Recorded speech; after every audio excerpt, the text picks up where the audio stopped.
भगवान अयोनिज है, जो गर्भ में आता है उसका जन्म होता है, और भगवान का जन्म नहीं, भगवान का अवतरण होता है। और जन्म और अवतरण में, जन्म और अवतार में क्या अंतर है महाराज? आजकल तो हम किसी को भी कह देते हैं महाराज हमारे गुरुजी का अवतार हो गया। अच्छा, किसी और का अवतार नहीं होता, सिर्फ भगवान का ही अवतार होता है। कैसे, क्या अंतर है अवतार में और जन्म में?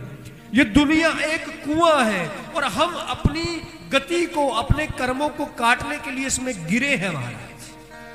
बताओ गिरे हैं कि नहीं गिरे हैं? हम सब लोग गर्भ में गिरते ही है ना, उल्टे तो तभी लटके रहते। हम गिरे हैं और जो गिरता है उसका जन्म होता है। अवतार किसको कहते हैं? भगवान हम गिरे हुओं को उस कुएं से निकालने के लिए आते हैं, उस कुएं में उतरते हैं। अवतार शब्द बना है अवतरण से, अवतरण शब्द बना है अवतरणिका से, और अवतरणिका कहते हैं सीढ़ी को।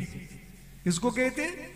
भगवान सीढ़ी के तरह नीचे उतरते हैं इस धराधाम पर, उतर करके हम जैसे पातकियों को हाथ पकड़ करके इस धराधाम से, इस कूप से, भव कूप से बाहर निकालते हैं। इसलिए भगवान का अवतरण होता है और हमारा जन्म होता है।